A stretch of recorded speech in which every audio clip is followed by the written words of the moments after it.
Bien, otra edición, otro episodio de este conversatorio que llamamos Transformaciones 2050, tratando distintos temas que vienen desde hace más de 20, 25 años, que partieron con la mirada prospectiva del proyecto País del Colegio de Ingenieros de Chile y que hemos estado actualizando en muchos temas. Y el de hoy es muy importante porque tiene un despliegue literalmente desde el norte hasta el sur de Chile, todas las comunas del país. ¿Cómo estás, Gastón? Bien, gusto estar con usted y con Alejandro. Bueno, justamente nuestro invitado, Alejandro Barros. ¿Cómo estás, Alejandro? Hola, ¿qué tal? ¿Cómo están? Muchas gracias por la invitación. Felices porque tenemos mucho que conversar.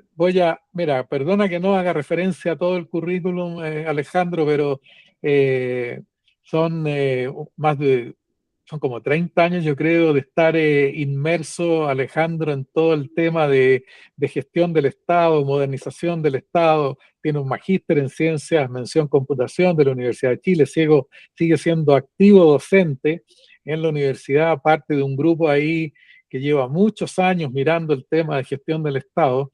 Ha sido consultor internacional en una cantidad de organismos de primera línea, ha participado en 3 o 4 libros, algunos propios, otros en coautoría. Y bueno, yo partiría, Alejandro, por pedirte una visión primero bien macro, vuelo, helicóptero, de un tema que estaba tratando de acordarme la primera vez que empezamos a hablar, yo creo, reportear unos encuentros cuando se hablaba en el siglo pasado, estamos hablando de los últimos años de los 90, se hablaba y el tema de moda era la sociedad de la información, ¿ya? Y empezaron las primeras preocupaciones, cómo meter tecnología, lo digital, a la gestión. Y después vinieron las famosas agendas digitales que ya vamos a hablar, porque tú has participado activamente en todo. Entonces, lo primero, Alejandro, es, después de todos estos años, eh, tú sigues optimista, vamos al ritmo que te hubiese gustado, nos hemos pegado lomos de toros y atrasos que son preocupantes. ¿Cuál es, muy sinóptico, tu visión y tu estado de ánimo en cuanto a lo que hemos logrado en Chile en materia de innovación tecnológica, puntualmente en lo referido a la modernización del Estado? Y ya nos vamos a meter en las municipalidades. Ujú. Bueno, a ver, es desafiante tu pregunta porque en estos 30 años han pasado hartas cosas, digamos. De hecho, hay un documento que hicimos con un grupo de académicos de ingeniería industrial sobre modernización del Estado, que probablemente es el estudio más completo que se ha hecho en esta materia. Fue un estudio que encargó el Ministerio de Hacienda, en que nos pidieron que analizáramos la modernización del Estado desde el año 1990 hasta el 2023. Además de eso, de mirar de distintas dimensiones de la modernización del Estado, a mí me tocó un capítulo en particular que fue todo el desarrollo digital del Estado en ese conjunto de años. Entonces, cuando uno mira esto, lo primero a decir es que hemos avanzado, y hemos avanzado bastante. O sea, el Estado de Chile en materias de adopción tecnológica es un Estado bastante a la vanguardia en la región. Cuando hablamos de América Latina, en la región somos bastante avanzados. Lo que pasa es que aquí también hay que decidir con qué termómetro nos queremos medir. Pues nos queremos medir con la OCDE, nos queremos medir con América Latina, digamos. Entonces, Exactamente. para las cosas que queremos que nos vaya bien, nos medimos con América Latina; para las cosas que queremos que nos vaya más o menos, nos medimos con la OCDE. Así en todo. En todo, exactamente. Entonces, pero independiente del termómetro, Chile ha avanzado, no al mismo ritmo en los distintos sectores del mundo público, porque además el mundo público es muy grande. Tienes desde el gobierno central, que incluso ahí es muy heterogéneo, o sea, de los grandes servicios públicos en los que uno siempre se acuerda, producto de la modernización del Estado, siempre está como en el top of mind, el Servicio de Impuesto Interno, el Chile Compra, algunos que estuvieron en el top of mind y que se han ido retrasando, como fue el registro civil. El registro civil, a comienzos de los 90, era un ejemplo de digitalización dentro del sector público. Ese impulso después lo perdió, pero fue un ejemplo. Entonces tampoco está garantizado que si a ti te va bien, te va a seguir yendo bien en el tiempo. Entonces, como digo, en el gobierno central hay desde eso hasta la tía rica. Entonces es un espectro amplio, pero en términos promedio yo diría que en general en el gobierno central las cosas se han hecho relativamente bien. Después vamos a ver cuáles son los desafíos que hay por delante. Pero si uno sale del gobierno central y te vas al mundo de los municipios, en que también es súper heterogéneo, Chile tiene 345 municipios, pero la variedad que hay entre un municipio rural, alejado de las grandes ciudades, y algunos de los municipios de la zona oriente de Santiago, o incluso de las capitales de región, es muy, muy grande la distancia. Con problemáticas que son relativamente similares desde el punto de vista de lo que tienen que hacer. O sea, el otorgar un permiso de circulación o una patente municipal en el municipio de San Antonio o en el de Antofagasta o en el de Las Condes, desde un punto de vista del proceso, es exactamente el mismo. Y desde el punto de vista del resultado también. O sea, tú cuando vas a pedir un permiso de circulación, lo que quieres es que te entreguen un permiso de circulación o una patente, digamos. Ese es el producto final de esa interacción. Pero la varianza que hay entre la calidad del servicio, el nivel de digitalización que hay, es muy grande. Y esto va asociado, claro, en muchos casos, lo obvio, digamos, es claro, municipios con muchos recursos están más digitalizados. Pero incluso así, hace algunos años atrás, yo dirigí la tesis de grado de un estudiante de industria en que el tema era analizar los servicios online de los municipios. Y lo que hicimos fue recorrer todos los sitios web que había en ese minuto de los municipios. Y después miramos qué tipo de servicios tenían digitalizados, cuáles no. ¿Qué año fue esto? Esto debe haber sido, hará unos 6, 7 años atrás, o sea, hace un rato ya. Pero nos encontramos con una sorpresa en que en ese ranking que hicimos no estaba en primer lugar ni Las Condes, ni Vitacura. Estaban municipios no de los más chicos, pero del nivel medio, digamos. Entonces, en que si tú comparabas la cantidad de recursos que tenían versus lo que desplegaban, porque ahí lo hicimos desde el punto de vista de un ciudadano. Nosotros no nos metimos a la trastienda del municipio, sino que qué servicios entrega en su sitio web, cómo los entrega, qué tan bien descritos están, etc. Entonces, la primera sorpresa fue esa. Entonces, pero volviendo al tema de los municipios, en términos generales, yo te diría que es el área en la cual hay más rezago. Y a esto tampoco ha ayudado mucho, de aquí probablemente me voy a pelear con el mundo de los proveedores tecnológicos, las empresas tecnológicas. ¿Por qué? Porque hay 2 o 3 empresas que tienen capturado el mercado de los municipios. Y hoy día hay empresas que tienen cerca del 60% del mercado municipal, desde el punto de vista de los software de gestión. Y ese yo diría que es una cosa que atenta.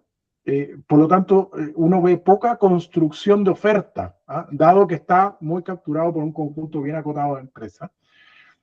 Y lo segundo que hay es que yo diría que en muchas de las autoridades municipales hay poca visibilidad de esto. Entonces, cuando tú hablas con el consejo municipal, a mí me ha tocado hablar con un par de consejos municipales, tú les haces la pregunta obvia respecto de las tecnologías. Oye, ¿qué tan importantes son las tecnologías para la gestión del municipio? Y te dicen, no, súper importante, es de las cosas más importantes. Y yo me acuerdo que lo hice en un par de ocasiones en que hice esa pregunta y les pregunté, y mayoritariamente en todos los que estaban en la sala, esa era la respuesta.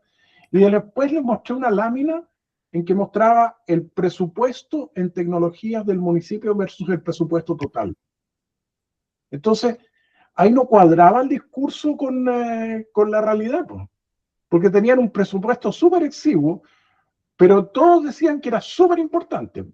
Eso, Alejandro, buen dato.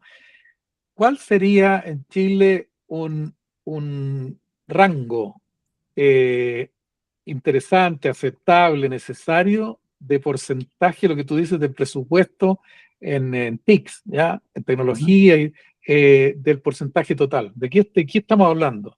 Sí, mira, déjame hacer un paréntesis primero, porque para responderte esa pregunta, cuando uno mira, a mí me tocó hace algunos años atrás hacer una evaluación del gasto en tecnologías del gobierno central. Y compararlo contra otros referentes. Ahí lo comparaba incluso con la OCDE y todo. Y tienes varianzas muy grandes, porque, por ejemplo, el Chile Compra se lleva más o menos el 60% de su presupuesto en tecnologías de información. Mira. Entre cliente, software, desarrollos, etc. Pero después tienes, no sé, el Ministerio de Educación es del orden del 1,5. Entonces, es un rango, se mueve mucho. Pero en el caso de los municipios, yo esperaría que un municipio se gastara más o menos, incluyendo todo lo que son licencia, mantenimiento, personal, entre el 2 y el 3% del presupuesto total. Porque y eso comparado con ciertas industrias que tienen servicios más o menos parecidos, digamos. Cuando tú te vas a industrias que son altamente digitalizadas, los números bordean el 10, 8, 9, en el caso de la industria financiera o las de servicios, digamos. Pero yo diría entre 2 y 3, digamos. Y claro, los números están muy lejos de eso, digamos. Entonces también aquí hay un tema de qué tan importante vemos esto en la realidad y en lo concreto y en las prioridades y en los recursos. Y el tercer elemento que yo echo de menos en el mundo municipal es la colaboración. Qué bueno. Porque a propósito de lo que yo les decía, el proceso de un permiso de circulación es exactamente el mismo como proceso legalmente definido de cualquier municipio en el país. Entonces uno dice, ¿por qué no se juntan 3 municipios, 10 municipios y mandan a desarrollar un único software, digamos? ¿Por qué cada uno tiene que descubrir la pólvora? Porque además está esta como ilusión de que mi proceso es más bonito que el tuyo. A mí no me importa si es bonito o es feo. Yo lo que quiero es que se resuelva rápidamente. Mira, déjenme darles un ejemplo que se los puedo mandar, lo posteé porque fue una cosa que me tocó a mí. Estaba inscribiendo la patente de una ONG en el municipio en el cual yo vivía en ese minuto, que era Providencia, con nombre y apellido. Y lo primero que hago, ingreso al sitio web, empiezo a averiguar, me dice, no, si todo se hace por la web. Y efectivamente, todo se hizo por la web. Pero tuve que entrar a 5 sistemas distintos. Tuve que mandar mail de por medio, en el cual lo que hacía era adjuntar el resultado de uno de esos servicios en el sitio. O sea, eso era pasarle el papel de la ventanilla 1 a la ventanilla 2 del mismo municipio, digamos. Y me demoré 3 meses en sacar una patente. En uno de los municipios con más lucas de este país. Entonces uno dice, a ver, aquí hay algo que no cuadra. Porque además, la confusión más habitual que hay es digitalización con transformación digital. Ahí hay una confusión caballa. Gran tema. Gran tema. Ahora, ahí, perdón, es que ahí, Gastón, ahí hacemos el puente directo a lo que hemos estado hablando. Yo le mencioné algo cuando conversé con Alejandro, lo que estábamos tratando de hacer con algunos municipios recién empezando. Y lo que acaba de decir Alejandro tiene que ver con la propuesta estratégica que hemos estado trabajando. Es decir, cuidado con confundir la digitalización y lo tequi con el esfuerzo de transformación organizacional, que es un tema mucho más cultural. más humano. Y ahí, bueno, Gastón, yo no sé si quieres comentar algo más de por qué también es interesante en esta nueva etapa que acabamos de partir, lleva menos de un mes, de la invitación y los contactos que has estado haciendo con todo el grupo de consultores, para poder hacer alguna colaboración con un equipo que yo creo que es de los más avanzados, con más experiencia en Chile, que es todo este grupo en el que ha participado Alejandro de sistemas públicos y todo lo que empezó Mario Weisbrod hace, no sé, 30 años. Entonces, ahí, Gastón, ¿cuál es tu comentario?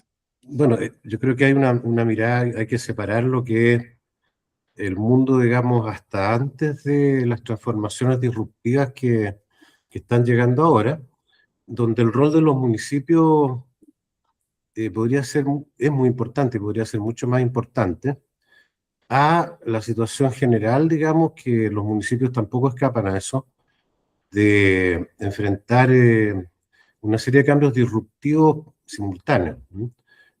Por el lado no solo de la tecnología y la transformación digital, sino que también de todo lo que es las normas, los cambios en los roles, ¿cierto?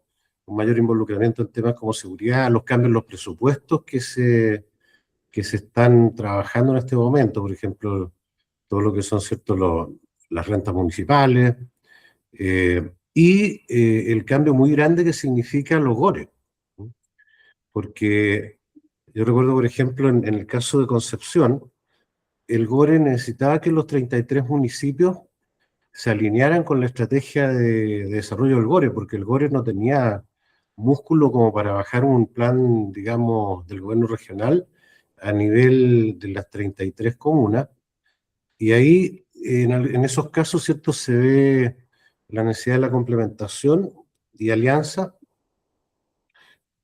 porque no, obviamente no queremos que se repitan los recursos y los roles, tanto con el GORE y los municipios, o sea, desearíamos una sinergia. En realidad, nosotros que participamos en la creación de los GORE, visualizamos a los GORE como los grandes articuladores de proyectos para el desarrollo regional. Y lamentablemente eso no se ha dado, salvo en algunos casos especiales, ¿cierto? Pero en general han tendido a duplicar roles con otras instituciones del Estado, incluyendo los municipios, lo cual ha generado más conflictos y problemas que beneficios, ¿m? Tanto con el gobierno central como con las autoridades locales, incluidos los municipios.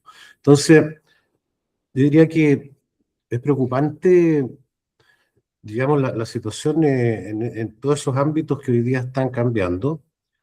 No visualizo que tengan la capacidad de hacer ya no la digitalización, que sería mejorar, ¿cierto?, el apoyo digital para tareas que se hacían antes, sino que definitivamente con estas nuevas herramientas como la IA, la transformación digital, ya no son los mismos servicios de antes. O sea, en todos los rubros lo que se aprecia, ¿cierto?, lo dice MIT y Harvard, que ya la estrategia no se puede desarrollar sin expertos en IA y en transformación digital para ver cómo esas herramientas cambian las propuestas de valor, ¿no?, hacia los distintos grupos de usuarios, que son muy diversos. Por ejemplo, nos tocó contigo, Mario, hacer el proyecto de desarrollo centralizado en Arica, donde lejos nuestro principal aliado fue la municipalidad, ¿cierto?, con el alcalde Salvador Urrutia, en que nosotros desarrollamos alrededor de 30 proyectos, digamos, de generación de empleo, de innovación, de emprendimiento, y ellos tenían unos 15 proyectos más para hacer en conjunto con nosotros, incluido, ¿cierto?, lo que es economía colaborativa, porque una parte muy importante del empleo local hoy día no es local, sino que está concentrado en los supermercados a nivel de Santiago, y ya vimos que con la pandemia, por ejemplo, se quedaron desabastecidos por ejemplo, de masas, tallarines.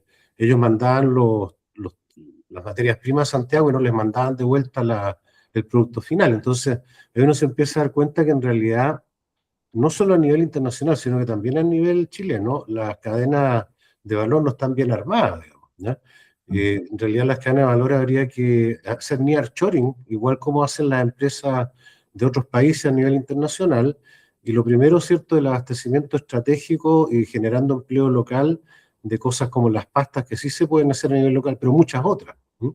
Entonces, se ve un gran espacio de aporte de empleo, de de actividad, ¿cierto?, de productos locales, de mejoramiento del desarrollo social y productivo a nivel de cada municipio, que está en curso, ¿ya? Pero esto con los mismos GORES, ¿cierto?, tiende a generarse conflictos, tiende a generarse también una disrupción de una serie de variables, como lo mencionaba yo, todo lo que es ya no es la digitalización, sino que la transformación digital, con cambios en los servicios, con otros roles que probablemente pueden ser tanto más importantes que los antiguos, las normas, que hoy día son muy fuertes las exigencias a partir de este año, y prácticamente ponen en jaque todo lo que podrían ser los proveedores de los municipios, incluso, digamos, muchos de los usuarios. Entonces estamos en un mundo que yo creo que hay que ver qué va a surgir de ahí y tratar de anticiparlo y evitar, digamos, que esta ola de cambio termine generando más problemas que beneficios. Sin duda. Yo creo que por ahí, ¿cierto?, hay mucho trabajo que hacer con los municipios. Sin duda. Ahora, Alejandro, hoy día, desde el punto de vista de los ciudadanos que dicen, bueno, le voy a pedir todo al alcalde, vamos a esperar que el Consejo Municipal tenga los conocimientos, las inquietudes y, como tú mencionabas, la voluntad y la disposición para meterse en este desafío. La subdere, porque uno busca como ciudadano, no estoy ni siquiera de la mirada experta, como ciudadano, dice, bueno, pero ¿quién pone de acuerdo a los 345 municipios para, como decía, no empiece a inventar la rueda cada uno? Entonces,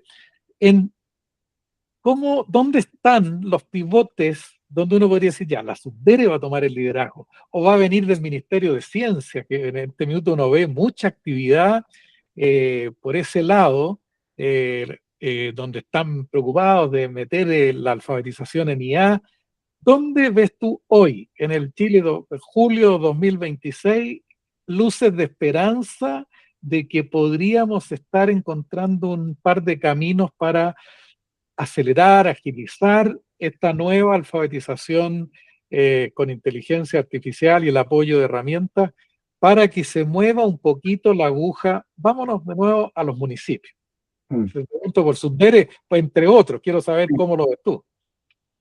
A ver, yo diría que la subdere es quien debiera jugar ese rol, un rol de coordinación y de articulación entre los municipios. Lo ha jugado en ciertos ámbitos, pero el problema de la subdere es que es un área bien política. Entonces, tiene muy poca continuidad de administración en administración. Y por lo tanto, de hecho, nosotros como Centro de Sistemas Públicos teníamos un proyecto, hubo cambio de administración, no en la última, sino que como dos atrás, y nos cancelaron el proyecto porque la nueva administración decidió que no era importante, digamos. Y lo digo como un ejemplo, porque todos estos procesos demoran más de 4 años. Entonces, en el fondo, si nosotros tenemos ciclos políticos de 4 años, y los procesos duran más de 4 años, estamos en un problema que no tiene solución fácil, digamos. Entonces, si tú me preguntas desde el punto de vista del organigrama, yo te diría que sí, pero hay que resolver estos desafíos, digamos. Por ejemplo, el tema de continuidad, que es un tema bien recurrente. O sea, uno lo ve en los mismos municipios. Cuando cambia el alcalde, todo empieza empieza de cero, digamos. Entonces, yo creo que y los procesos de transformación organizacional son procesos que, como digo, duran más que una administración.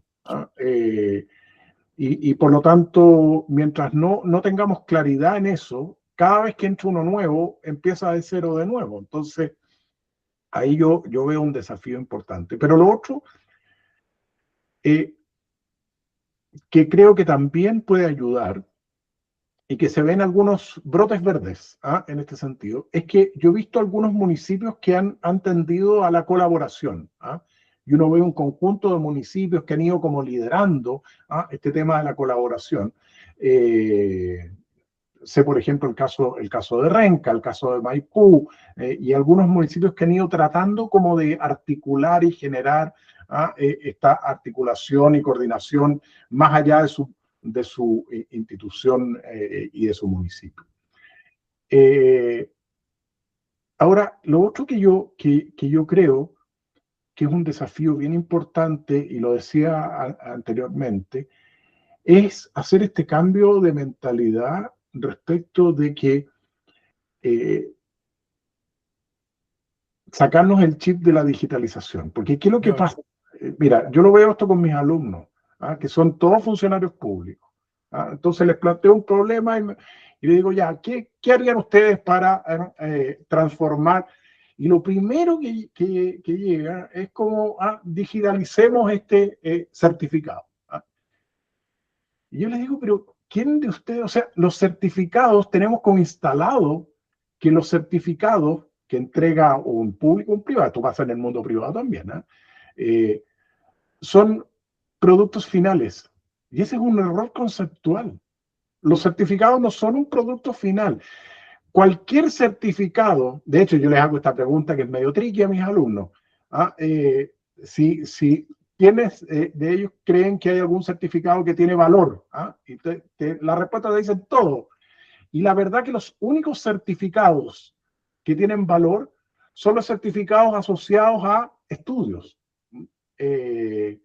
Porque uno no cuelga en una muralla el certificado de nacimiento, ¿no? Cuelga el certificado de tu título universitario, si es que yo de hecho no tengo colgados los míos. A los médicos y a los abogados les gusta colgarlos en las murallas, digamos. Pero son los únicos certificados que tienen valor per se, son esos. Los otros siempre es porque alguien te pidió esa información. Entonces, ¿qué es lo que ocurre?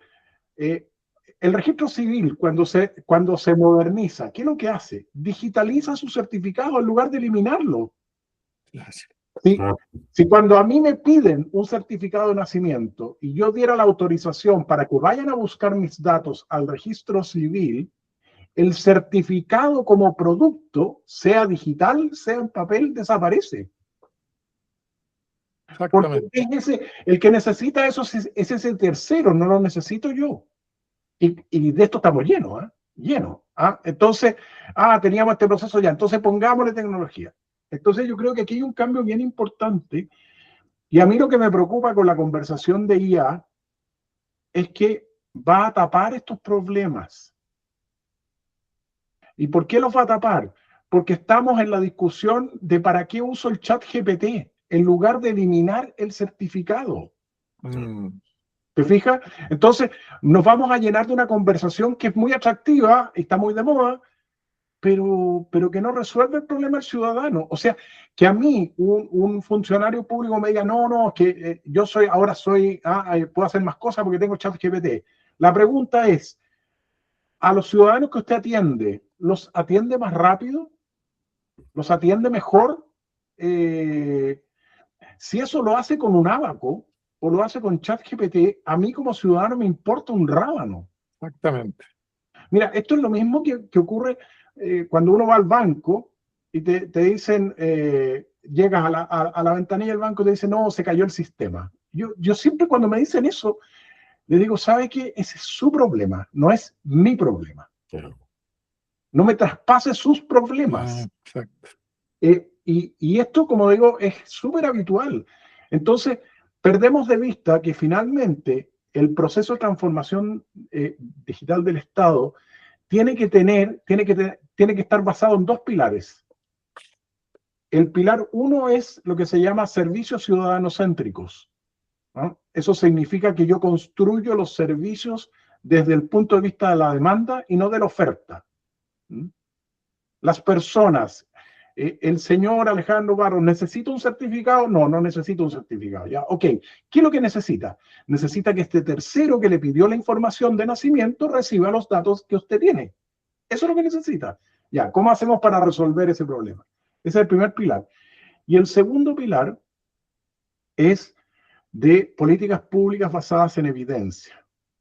Esto suena bastante obvio, pero en los últimos años el tema de la evidencia, y no estoy hablando aquí, basta mirar con Estados Unidos nomás. Evidencia significa que ya yo voy a tener tal cantidad de datos disponibles por esta digitalización masiva, que usemos bien esos datos. Y eso significa, que usémoslos bien, significa cómo voy a analizar las políticas públicas, dónde puedo mejorar, dónde no. Entonces, yo diría que es ahí donde hay que poner el foco. Entonces, a mí me preocupa, entendiendo que es importante, que está encima, el tema de la inteligencia artificial, pero no vaya a ser cosa que le pongamos una tapa encima y el problema siga subsistiendo en los servicios que necesita la señora Juanita igual. Oye, esta palabra que se ha usado durante mucho tiempo, me imagino que tiene que ver con lo que estás planteando, Alejandro, de la interoperabilidad. ¿Es eso un poco lo que está? Totalmente, sí. Porque de repente dice, las bases de datos son bases de datos, cambiará alguna cosa estética, si tú quieres, pero son bases de datos, ¿ya? Sí. Entonces, yo escuché hace muchos años en una de las agendas digitales que tú participaste también activamente, pero yo creo que fue por ahí, por Piñera 1, o sea, el desafío, estamos hablando hartos años atrás, es que las bases de datos conversen, en el sentido de que estén. ¿Cuánto hemos avanzado y en qué estado está del 1 al 100? Porque han pasado, no sé. Sí.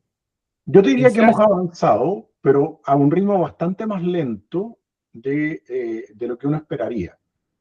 Porque en la medida que tú produces intercambio de datos entre servicios públicos, a ver, lo primero a decir es que hoy día no hay un problema de tecnologías en el intercambio de datos. O sea, existen Eso las está tecnologías. resuelto. No, es un tema resuelto. Ese es un Ya. tema que está resuelto. El problema, ¿dónde reside? Es más bien un problema de carácter como institucional, en el fondo, de esta sensación de que un director de servicio es el dueño de los datos, y él no es el dueño de los datos, él solo los administra. Esta otra pregunta que yo le hago a mis alumnos y siempre me responden de la manera incorrecta. Cuando el Estado manda a hacer una encuesta, ¿de quién son esos datos? Y la respuesta es de todos los ciudadanos, no del servicio público que mandó a hacer esa encuesta, cautelando la privacidad de la información y todo lo que tú quieras. Pero esos datos debieran ser de dominio público. Y mientras eso no lo tengamos bien entendido, siempre está y le echan la culpa a que el software no sé qué. No, eso a estas alturas del partido es mentira. Interesante. Es una excusa más que mentira. Sin duda, sin duda. Si siempre hay excusas y justificaciones. Lo último que vi en tu blog, bueno, hay dos cosas que me llamaron mucho la atención. Alcancé a mirar un video con el lanzamiento de un libro que hicieron con cerca de 30 expertos. Me pareció notable la mirada. Este es un libro, Gastón, que voy a pedirle a Alejandro que lo podamos compartir. Mira, es un esfuerzo de mirar la IA desde 30 perspectivas, pero al final se empiezan a repetir los argumentos marcando la línea. Entonces, ¿qué síntesis harías de eso, Alejandro? Mira, ese fue un ejercicio bien bonito. Yo me siento honrado que me hayan invitado a ser parte del comité editorial de ese libro.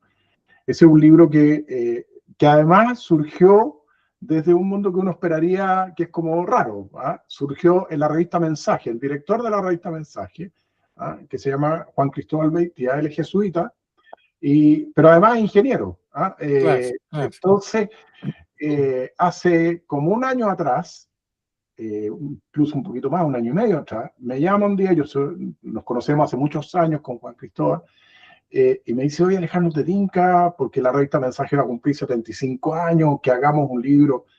Y yo enganché y nos juntamos 3 o 4 personas más y armamos este libro. Y este libro, la idea era que fuera un libro más de difusión, no es un libro técnico. Identificamos, originalmente teníamos más personas, pero ya se nos estaba haciendo tremendo. Personas que fueran referentes en distintos ámbitos que de alguna manera tuvieran algo que decir respecto de la inteligencia artificial y el ser humano. O sea, cómo se juntan esas dos cosas. O sea, es una mirada de la inteligencia artificial desde el humanismo. Y ahí hay ingeniero, está alguien que tú debes conocer, Mario, Ricardo Baeza, es uno de los entrevistados. Absolutamente. ¿Ah? Prócer. Sí, pues, con Ricardo, bueno, con Ricardo somos muy amigos, fuimos compañeros de universidad, así que nos conocemos hace muchos años. Está en Barcelona ahora, ¿no? Está en Barcelona, sí.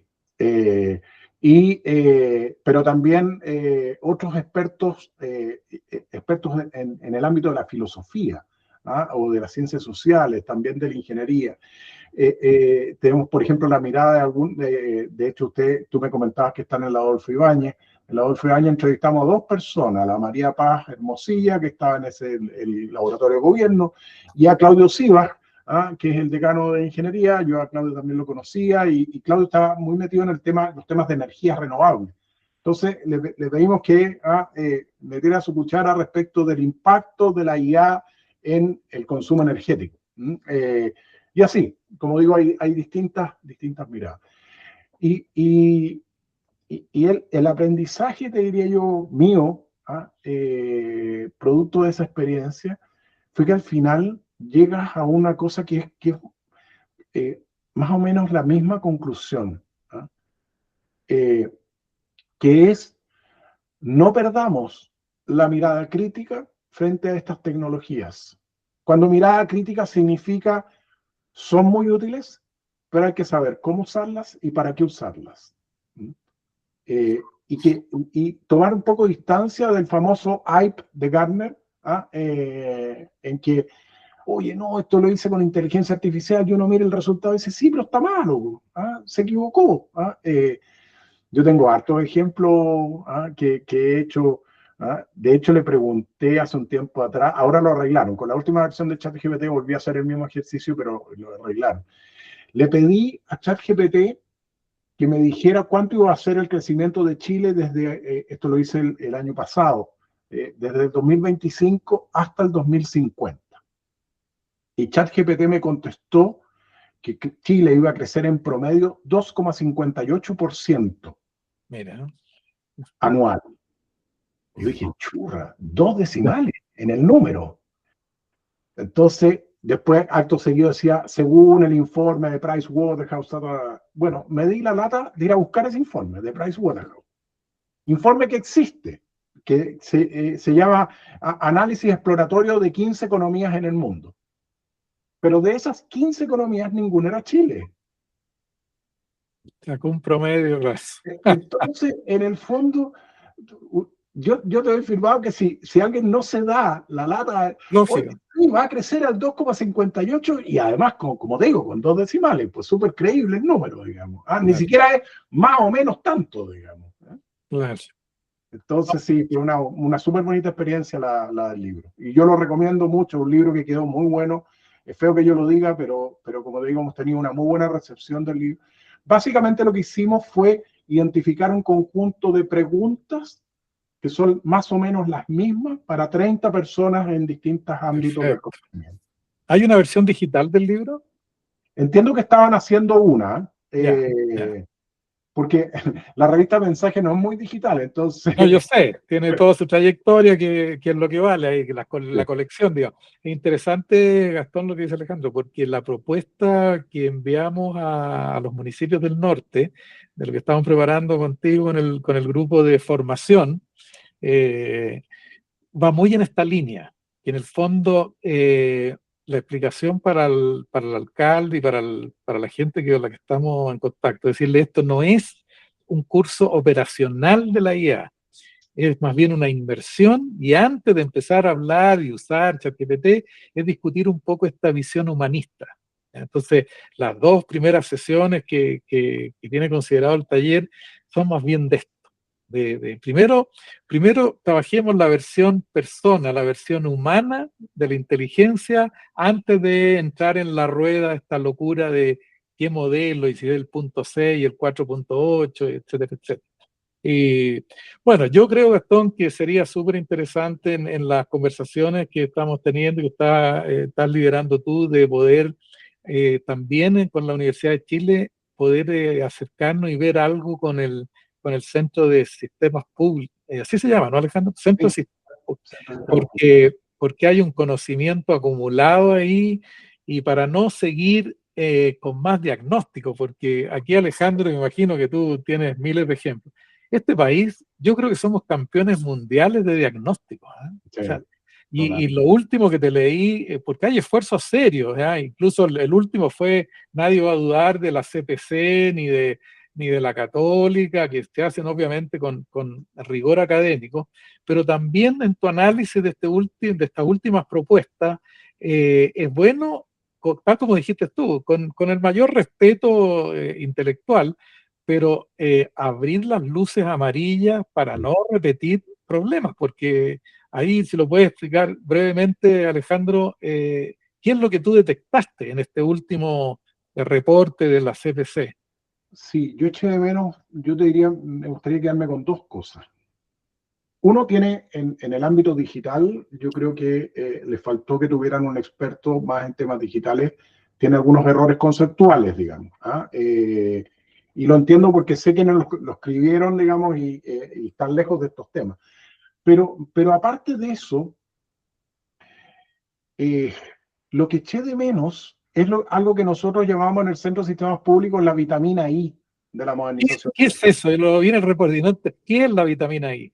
La vitamina I es la capacidad de implementación, de implementabilidad de las propuestas que tú planteas. O sea, cuando decimos que a algo le falta vitamina I, nos referimos a que tiene poca plata, es poco tiempo, ¿te fijas? No hay espacio político para hacerlo. Entonces, yo eché de menos, porque si no, terminan siendo propuestas muy de pizarrón. ¿Ah? Entonces, cuando, es lo mismo que ocurría con la ley de transformación digital. Cuando se presenta el proyecto de ley, el informe de la DIPRES, el informe financiero que hace la DIPRES de la ley, es que en el fondo estos informes financieros lo que dicen es cuánta plata adicional se va a requerir para implementar la ley. El informe financiero original decía 4.8 millones de dólares para una ley que se iba a implementar en 4 años. Uno dice 4.8 millones es harta plata, pero si tú empiezas a hacer divisiones, ¿ah? La divides por 4, ¿ah? Quedas en 1,2 millones de dólares por año, la divides por 1.000, más o menos, que son la cantidad de instituciones que se van a ver afectadas por esta ley, y después la divides por 12 y te alcanza por un poquito más que un café Claro. por institución.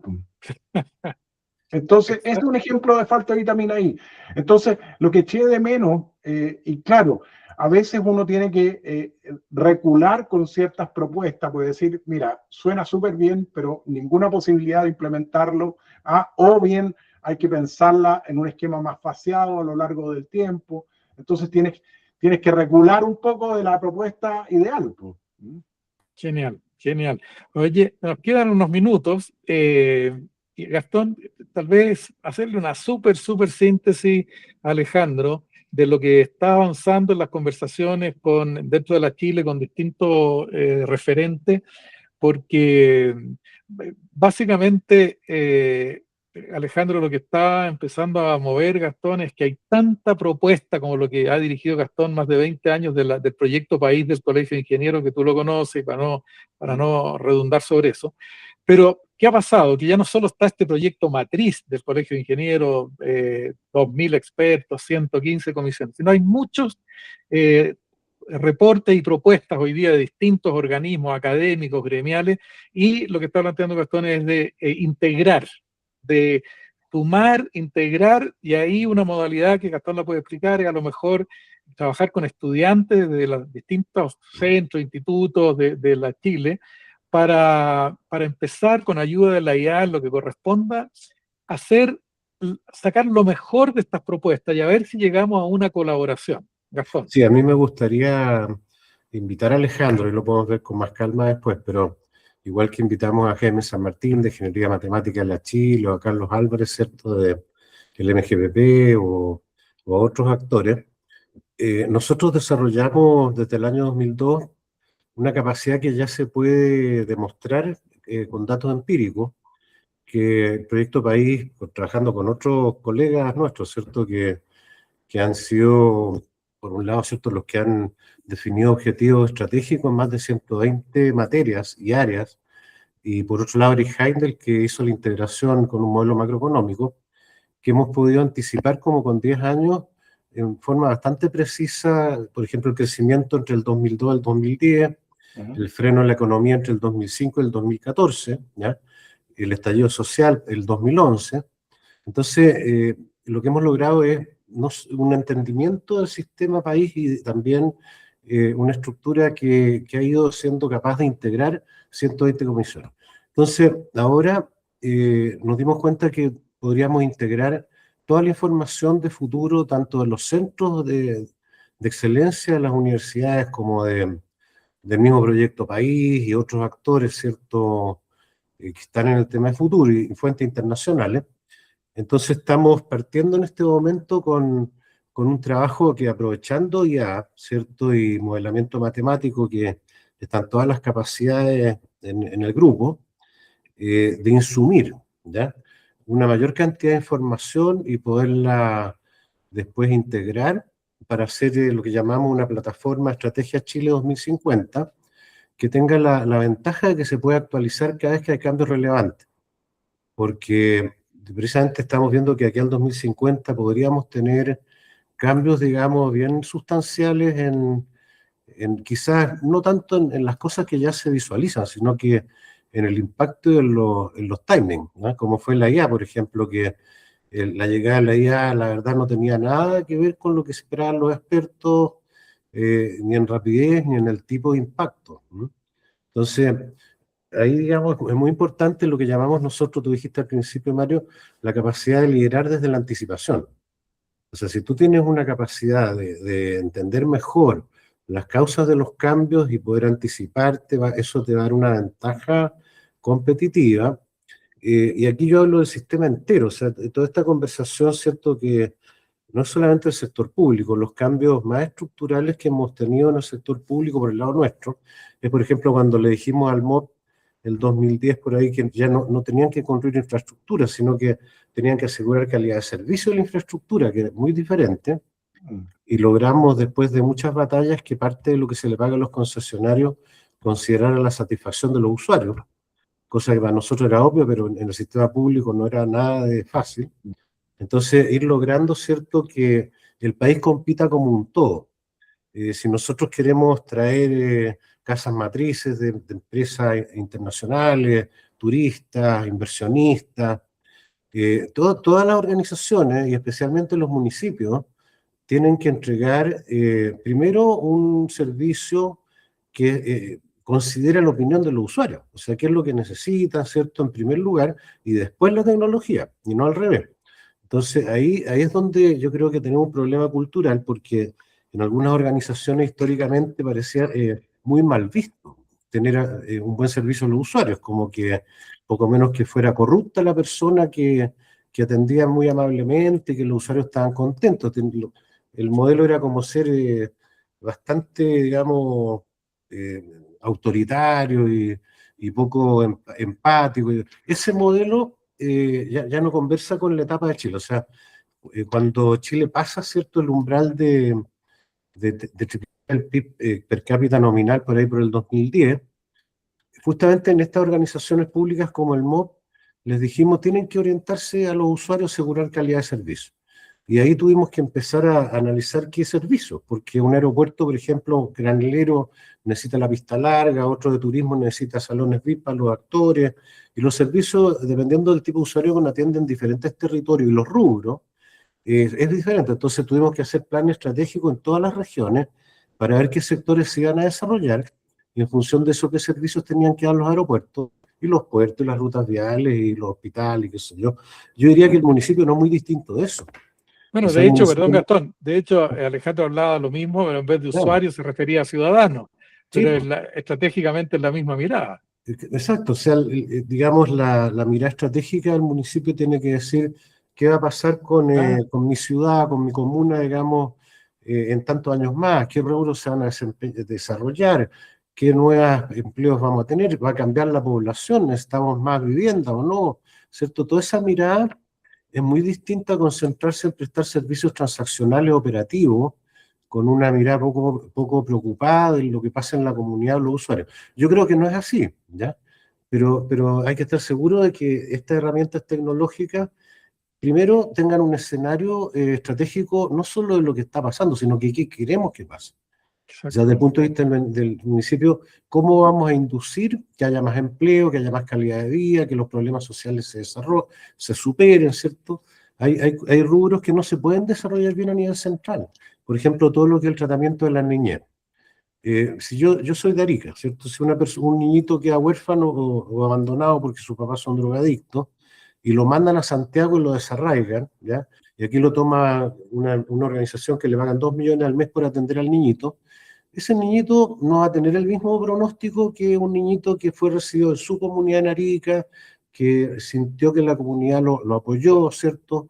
Y se sintió con sentido de pertenencia. Ese niñito no va a matar al vecino el día de mañana, ¿no? Entonces, ese tipo de soluciones locales, como comunidades fraternas y resilientes, es muy importante que el municipio se sienta parte de ese desafío y que efectivamente sus herramientas conduzcan en ese objetivo estratégico. Pero, digamos, eso es una mirada estratégica que hay que trabajar antes de meterse a ver qué servicio vamos a dar, a ver qué tecnología, y seguramente la IA nos va a servir muchísimo, pero primero viendo qué es lo que queremos lograr. Sin duda. Yo creo Oye, que bueno, estamos... completamente con lo que dice Alejandro, quería enfatizar un poco más nomás la mirada estratégica y orientación al cliente, que finalmente la tecnología hoy día lo que te da es más facilidades para hacer mejor lo que hay que hacer, pero la pregunta es, bueno, ¿qué es lo que hay que hacer? Tal cual, tal cual. Bueno, Alejandro, tal como decía Gastón, esperamos que a ver si podemos integrar alguna de las cosas o de repente proyectos de los alumnos en la idea de ver cómo sumamos esfuerzos y bueno, de más está decirte lo interesante que fue escucharte, Alejandro. Yo lo he dicho muchas veces, tú eres una de las personas, si no la persona, en mi opinión, que tiene más experiencia en este tema de tecnología, de modernización del Estado, gestión pública, y de repente uno siente un poquito de frustración. Yo por lo menos mirado del ámbito periodístico, que vengo siguiendo esto desde hace 30 y tantos años, uno dice, si tenemos el talento, tenemos el conocimiento, hay experiencia, ¿por qué nos cuesta tanto mover un poco más rápido la aguja, siempre en beneficio de los ciudadanos? Bueno, Alejandro, te reitero los agradecimientos, súper interesante.